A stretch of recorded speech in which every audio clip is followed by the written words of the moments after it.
ধন্যবাদ জানাচ্ছি আমাদের প্রিয়তি থেকে আরম্ভ করে আমি সব নোট নিয়েছি স্টুডেন্টদের মতো। তো খুবই ভালো প্রেজেন্টেশন, এটা আপনারা এনজয় করছেন। আমার মনে হয় সফট কপি সবাই যাদের প্রয়োজন আছে তারা নিলে ভালো হয়। তারপর আমাদের শফিক সাহেব তো এখন সবসময় আছে, একদম মাঠে সবসময় আছে, গবেষণা করে যাচ্ছে। উনিও অত্যন্ত ইভেন বিএসআর বিইআরসি সবগুলোর যে শ্রেডার সক্ষমতা বাড়ানোর কথা বলেছেন। এটা খুবই অনেকগুলো আমাদের বিষয়গুলো এসে গেছে যে ইনস্টিটিউশনাল যে রিফর্ম দরকার। তারপর আমাদের নেওয়াজ মওলা তার প্রতিষ্ঠানের পক্ষতে যে স্বচ্ছতা এবং আমাদের যে জবাবদিহিতা, এই বিষয়টা আমাদের খুবই দরকার। তা আমাদের সর্বশেষ যে পিডিবির যিনি অ্যাডিশনাল চিফ ইঞ্জিনিয়ার, ওনার হার্ড ফ্যাক্টসগুলি বলেছেন। আপনারা কিছুটা হয়তো আশ্চর্য হয়েছেন যে কিভাবে এত এক্সট্রা পাওয়ার রেখে দেওয়ার পরও ইম্পোর্ট করে বা আরও বানায়া যাচ্ছে, এটা কি। তো এগুলি আসলে আমরা প্রায় 30 বছর ধরে এই ধরনের কাজ করি।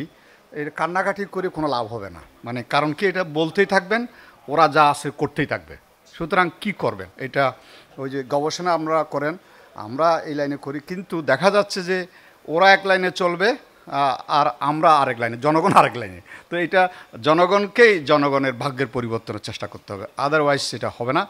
তো এটা আমরা যদি যে যায় লঙ্কা সে হয় রাবণ, একটা কথা আছে না।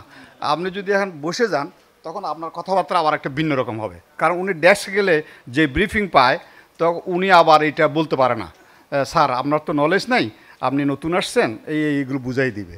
আপনি এখানে তো বিরাট বিপদে পড়ে যাবেন, আপনি পেপারে আপনাকে এসে শেষ করে ফেলবে সাংবাদিক, আপনি তখন উনি আবার একটু ঠান্ডা হয়ে যায়। এই আগে পিছিয়ে করতে করতে সময় কেটে যাবে। পরে এই রিফর্ম বলেন, পরে আমরা যেটা চাই জাস্ট এনার্জি, ওটা পাবো কি না একটা সন্দেহ থেকে যাবে। তো আমরা যে গত 4-5 বছর ধরে যেভাবে আমরা সবাই এই এক গ্রুপ হইয়া যে আমরা রিসার্চ করতেছি, আলোচনা করতেছি, এটা আমাদের জন্য খুব ভালো মনে করি, কারণ আমাদের শক্তি দরকার। এখন যদি আপনি বন্ধ করতে যান, ইজি বাইক বন্ধ করতে যান, পারবেন? কোনো সরকার পারছে? সামনেও কোনো সরকার আসলেও পারবে না, কারণ এটা তো একটা বাস্তবতা। 5 মিলিয়ন সিস্টেম চলে, এটা আগেও বলা হয়তো, ওরা মাঝে মাঝে বলছে না এটা বন্ধ করে দিব, এটা আমাদের বিদ্যুৎ খাইয়ে ফেলে, এটা অ্যাক্সিডেন্ট ঘটায়। তো আমাদের হাসান মেহেদি একটা গবেষণা করছে, অ্যাক্সিডেন্ট বাসে ট্রাকে যা হয় তার সাথে অনেক কম হয় ইজি বাইকে, কিন্তু এটা একটা লোকাল ট্রান্সপোর্ট, এটা চলে গ্রামে। তো এখন আমরা যেটা বলছি এটা অল্টারনেটিভ এনার্জি, যেটা আমরা ট্রানজিশনে চাচ্ছি। আমার মনে হয় এইভাবে যদি আপনি চলেন, আমাদের মনোহর মোস্তফা আছে, আমরা গবেষণা করে বাইর করছি শত্রুর তালিকা, মিত্র তালিকা। শত্রু সব শেষ, এখন মিত্র আছে। মিত্র যদি আবার যদি শত্রু হয়ে যায় তাহলে এটা আমার বড় দুর্ভাগ্য। সেই জন্য আমরা কি চাই, আমার এই যে অভিজ্ঞতা, যে সব কিছু হাত দিলে কোনোটা হয় না। এখন আমরা হাত দিতে চাই যে যদি আমরা গরিব মানুষের কাছে, সাধারণ মানুষের কাছে বিদ্যুতের কম দামে পৌঁছাতে চাই, যে চক্রের মধ্যে আমরা আসি এটা বাড়বে। 14 টাকা কত পয়সা বললো আমার জাকির সাহেব যদি থাকতো, বললো সোলার প্রজেক্ট যারা বড় করে সেটা তো দুর্নীতি এবং দাম বাড়িয়ে যাচ্ছে।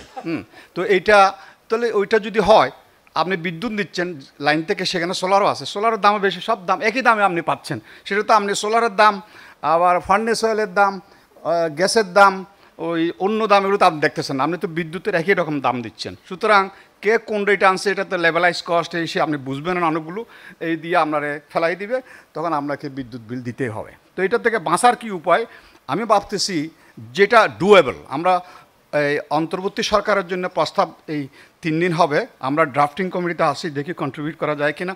আমরা একটা শর্ট টার্ম দিব, একটা মিড টার্ম দেবো, একটা লং টার্ম দিব। মানে শর্ট টার্ম মানে 1 মাসে 2 মাসে করতে হবে, পরন্ত তারা যদি সময় না পায় আবার তাদের ঝামেলা হয়ে যাবে। সুতরাং আমাদের দ্রুত বলবো যে এই 3 মাসের মধ্যে আপনারা এই কাজটা করেন, না আদারওয়াইজ। তারপর আমরা একটা 1 ইয়ার দিব, তারপর আমরা 3 বছর বা 5 বছরের জন্য একটা দিব। কিভাবে কি করা যায়, একটা যদি করা যায় সেটাতে এখন আবার মানে আরেকজন বলছেন যে আমরা ট্যাক্স কোনো মাওকুফ করবো না, ট্যাক্স দিতেই হবে। তাইলে আবার আমরা আসলে আইপিপি যেটা করে সেখানে ট্যাক্সের সুবিধা আছে, কিন্তু আমরা যারা গরিব আছি, যারা সোলার সিস্টেম লাগাচ্ছে, ইরিগেশন করে বা বাড়িতে লাগাচ্ছে, তারা কোনো এই সুবিধা পাচ্ছে না বা এই কোম্পানির সুবিধা পাচ্ছে না। সেখানে কিভাবে করা যায়, যদি 3 বছরের জন্য হয় বা 1 বছরের জন্য, 2 বছরের জন্য হয়, এই সোলার প্যানেল আমাদের দেশে ইন্ডাস্ট্রি না হওয়া পর্যন্ত, প্লাস আমাদের ইনভার্টার 37% কস্ট আছে, এই কয়েকটা জিনিসে যদি করে দেয় তাহলে দেখা যাবে যে 10-20% দাম কমে যাবে। তো এটা একটা কুইকলি আমরা যদি করতে পারি। আর এখানে যে এই ক্যাপাসিটি পেমেন্ট, তারপর হলো কি লোড, আজকে আমাদের প্রফেসর তামিম সাহেব বলছেন যে লোড ক্যাপাসিটি আছে, মানে কিছুতে কিছু হবে না, মানে এটা ওই ডিসেন্ট্রালাইজ চেষ্টা করে দেখতে পারেন। একটু বললো না, এটা করলে করে, না করলে নাই, কিছু হবে না। আসলে কিছু করা যায়। ওনাদের সাথে আমরা গত 30 বছর ধরে আর্গুমেন্ট করে যাচ্ছি, ওনারা এটা বিশ্বাসই করে না রিনিউয়েবল এনার্জি। পরের দিকে তাদের মন একটু চেঞ্জ হচ্ছে। তো এখন আমরা কি করতে পারি, একটা সহজ উপায় হলো যে আমার বিদ্যুৎ আমি উৎপাদন করব। এইখানে আমাকে সরকার সহায়তা করতে হবে। কিভাবে? যে গ্রিড লাইনটা করছে আমাদের ট্যাক্সের টাকায়, এই গ্রিড লাইন হয়েছে। এখন এটাকে কি ভালনারেবল, এটাকে দুর্বল, এটা বললে তো লাভ নেই। আমাকে আপনি আমার বাড়ির সাথে যে বিদ্যুৎ আমি সোলার লাগাবো, এই 5 কিলোওয়াট, 10 কিলোওয়াট, 2 কিলোওয়াট, 1 কিলোওয়াট, এগুলো এই ইয়েতে দেওয়ার সুযোগ দিতে হবে। কোথায়? ট্রান্সফরমার দিতে হবে, এবং এটা ট্রান্সফর্ম করতে হবে, প্লাস আমার নেট মিটারিং ফ্যাসিলিটি দিতে হবে। আমি নেট মিটার এখানে বললে আবার সমস্যা, যে আমাকে আবার নন কর্পোরেশন দিবে। আমি কুষ্টিয়াতে একটা লাগাইতে অনেক কষ্ট করে লাগাইছি আমরা চার্জিং স্টেশনে। তো নেট মিটারিংটা আর একটা সুপারিশ, নেট মিটারিংটা সহজে অনুমোদন দিতে হবে, এবং এটা আমরা হাউস হোল্ড লেভেলেও এটা দিতে হবে।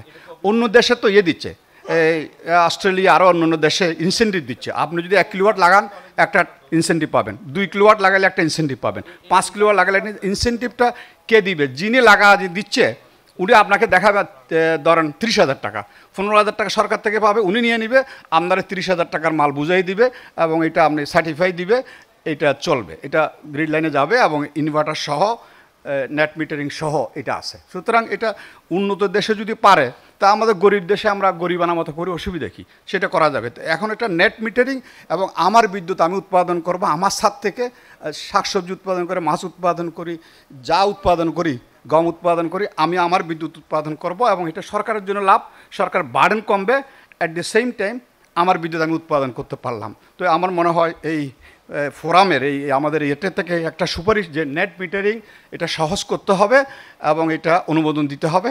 যদি সম্ভব হয় ওই যে কাস্টমার লেভেলে একটা, যাতে ট্রান্সপারেন্সি বজায় রেখে আমাদের নেওয়াজ মোলা, ওভাবে কীভাবে একটা সবাই করতে পারলে আমরা করতে পারবো না। আমরা কি সোরের বয়ে কিছু করতে পারবো না? নাকি সোরের জ্বালায় কিছু করা যাবে না?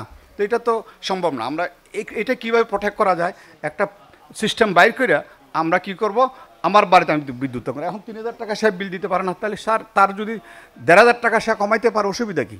তাহলে এইরকম একটা করেন, আমরা house hold 30 million house hold আছে, সেখানে আমরা শুরু করতে পারি একটা। তাহলে একটা আপনারা একটা সব পাবেন, যে আপনারা বহুদিন ধরে গবেষণা করে একটা বুদ্ধি বাইর করছেন, যে বুদ্ধিতে এখন দেশের মানুষ বিদ্যুৎ বিল কমে গেছে, বা কিছু দিতে হচ্ছে না, অথবা আরও সরকারের কাছে টাকা পায়। আর সরকারের লাভ হলে যত বিদ্যুৎ উৎপাদন করে তত লোকসান। উনি বুঝেছেন, আমাকে দেখাইছেন, উনার বিদ্যুতের দাম 11 টাকা 40 পয়সা 30 পয়সা, উনি 6 টাকায় বিক্রি করে, তাহলে 5 টাকা প্রতি কিলোওয়াট আওয়ারে 5 টাকা লোকসান দিচ্ছে উনাদের হিসাবে। তাহলে যত উৎপাদন করব তত লোকসান বাড়বে। এখন আপনি এমন একটা ব্যবস্থা করে দেন, আমারটা আমি করব, আপনি রাস্তা বানাই দেন, আপনি ওই স্কুল বানাই দেন, আপনি আমার বিদ্যুতের লাইন বানাই দিয়েছেন, ওটাকে ইমপ্রুভ করে দেন, মানে এটাকে আপগ্রেড করে দেন।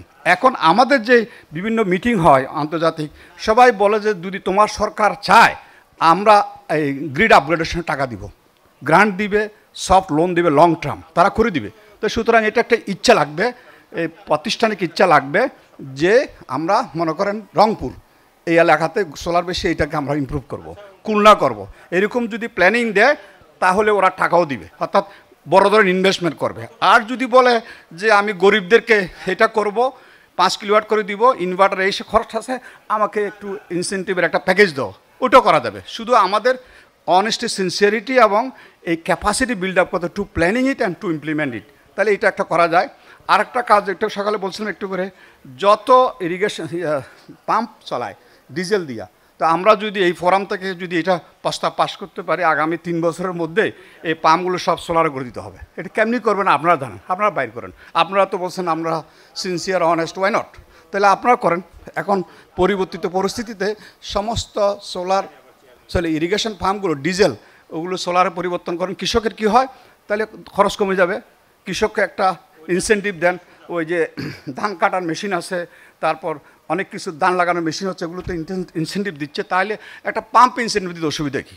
সেটার একটা পদ্ধতি বাইরে না, ওই যে আবার সোরের বয়, আবার এটা তো সোরটা তো বয় আমরা কাটাই ফেলছি এখন। সুতরাং এখন করতে অসুবিধা কি, এখন আমরা এইটা করি যে এই 3 থেকে 5 বছরের মধ্যে সমস্ত ডিজেল পাম্পগুলো এটা হয়ে যাবে। তাহলে এটা দুইটা পাইলাম।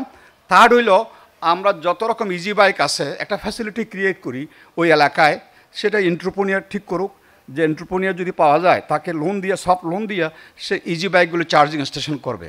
একজন আমাকে বোন জিজ্ঞেস করলো যে এখানে 60 টাকা হয়, আপনার তো 120 টাকা হয় সোলার দিয়ে। প্রথম দিকে হয়তো এটা হবে, কিন্তু লং রান এটা কমে যায়। 25 বছর যখন এটা হবে, প্রথম দিকে এটা বসাইতে এবং আরবির যে বলছেন আরবি থেকে কানেকশন নিতে, এটা আপনাকে আবার জন্ম লাভ করে আসতে হবে, মানে এত সহজে হবে না। সুতরাং এই জন্য ওখানে একটা ব্যবস্থা করতে হবে, সহজ করতে হবে, তাহলে দেখা যাবে যে এটা কানেকশন হবে এবং এটা সহজ হয়ে যাবে। কারণ এটা হবে, আপনারা যদি বলেন যে পৃথিবীর সব লোক বেকুব, শুধু আপনারাই চালাক, এই জন্য এখানে সোলার এটা চলে না বলেন, হ্যাঁ। তো এটা কী ধরনের কথা? এটা তো পৃথিবীব্যাপী এটা হয়েছে, একটা জাতিসংঘের প্রতিষ্ঠান হয়েছে, রিনিউয়েবল এনার্জি এরিনা হয়েছে আবুধাবিতে। সুতরাং এটা আসলে এটা সত্য, কিন্তু আমাদের মন মানসিকতা খারাপ। আমাদের হলো যে এটা সতীনের 3 নম্বর বাচ্চা। কিন্তু হলো আমরা যতবার মিটিং করি পাওয়ার ডিভিশনে, তখন তারা কপ থেকে আসে বলে যে আপ টু 40%। এখানে আপ টু বলা নাই, ওরা নিজেরা আপ টু, তার মানে যে তাদের এটা এদের ভিতরে আমি ঢুকছি, এরা বলতে চায় যে নবায়নযোগ্য শক্তি বাড়লে তাদের ইম্পর্টেন্স কমে, তাদের বেনিফিট কমে, তাদের অন্যান্য কিছু কমে। সুতরাং এই জন্য এরা এটা করতে চায় না, ছোটো ছোটো তো, সেই জন্য এটা কিছু স্লাইসটা ছোটো ঝামেলা হয়, সেই জন্য এটা বড় ধরনের কিছু করতে চায়। সেই জন্য আমার মনে হয় আমরা এটা করি, স্মল একটা বিগ ওয়ান্ডার সৃষ্টি হবে। আমরা এই কাজগুলো যদি করতে পারি তাহলে হবে। একটা তাহলে ইরিগেশন গেল, আর নেট মিটারিং গেল, আর একটা হলো ইজি বাইক গেল। আরেকটা আমরা নতুন কাজ করতেছি ইউনিভার্সিটি, ব্র্যাক ইউনিভার্সিটি এবং তাদের সাথে, সেটা হলো যে 1% 2% যদি আমরা কাল্টিভেবল ল্যান্ড, ওই ল্যান্ডের কথা বলছে, সেই ল্যান্ডে যদি আমরা সোলার বসাই 7-8 ফিট উপরে, নিচে চাষও হবে আর বিদ্যুৎ আমরা লাইনে দিব, তাহলে কি হবে? আমাদের অ্যাগ্রিভোল্টাইক বলে, অ্যাগ্রো ফটোভোল্টাইক বলে, এগ্রিকালচারও হবে, আবার বিদ্যুৎ উৎপাদন হবে। তাহলে আমরা বিদ্যুতে স্বয়ংসম্পূর্ণ হব। এক ভাই বলছে, আমি একমত, যে কোনো এক্সপোর্ট আমরা ইম্পোর্ট করবো না, আমরা এক্সপোর্ট করতে পারবো বা জমা রাখতে পারবো, কিন্তু আমরা ওই দিকে আবার খাদ্য উৎপাদনও বাড়ানো যাবে। সেজন্য আমরা গবেষণা একজ্যাক্টলি আমরা ইমপ্লিমেন্ট করবো শীঘ্রই। এটা আমরা কাজ করতেছি। দেখা যাবে যে আমরা অ্যাগ্রো ভোল্টাইকই দিয়া বাংলাদেশের কৃষি উৎপাদন বাড়বে, বিদ্যুৎ স্বয়ংসম্পূর্ণ, ফুড সিকিউরিটি, এনার্জি সিকিউরিটি বোধ হবে। সেটাকে আমরা একটা সুপারিশ করতে পারি এইবার, যাতে এটা অ্যাপ্রুভাল দেয়, যাতে গ্রিড লাইন এটা দিতে পারে। তো আমাদের মডারেটর উত্তেজিত হয়ে গেছে, যেহেতু সময় শেষ। আর যে আপনাদের প্রশ্নের উত্তর দেওয়ার আমার ক্ষমতা নাই, যদি থাকতো উত্তর দিতাম আমি, যেহেতু ওরা এই ব্যবস্থা রাখে নাই। তবে আমি সংক্ষেপে বললাম যে আরও অনেক কিছু আছে, যেটা হলো আমরা আরেকটা করতে চাই। বিদ্যুতের মহাপরিকল্পনা আছে, সেটা আমি বারবার বলতে চাই, আমরা একটা রিনিউয়েবল এনার্জির মহাপরিকল্পনা করি।